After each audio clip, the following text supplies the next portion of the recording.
వందే మాతరం. ఇటీవల ఏప్రిల్ 22న పెహల్గాంలో హిందూ పర్యాటకులపై మరి మతం పేరుతో పాకిస్తాన్ ఉగ్రవాదులు అతి కిరాతకంగా భార్య ముందు భర్తను, పిల్లల ముందు తండ్రిని చంపడం జరిగింది. దీనికి గాను భారత ప్రధాని నరేంద్ర మోడీ గారి నాయకత్వంలో త్రివిధ దళాలు చేపట్టిన ఆపరేషన్ సింధూర్ ద్వారా పాకిస్తాన్ లోని 9 ఉగ్రవాద స్థావరాలను మట్టుపెట్టడం జరిగింది.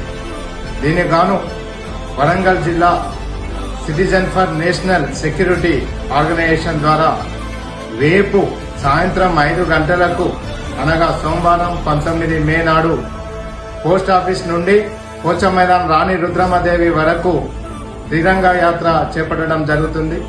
ఈ యాత్ర ద్వారా మనము భారత సైనికులందరికీ మేము సంఘీభావం తెలియజేస్తున్నామని చెప్తూ, అదేవిధంగా నరేంద్ర మోదీ గారు ఉగ్రవాదులపై చేసే ప్రతి దాడిలో మేము సైతం మీ వెంట అనే నినాదంతో ఈ యాత్రలో మన అందరం పాల్గొందాం.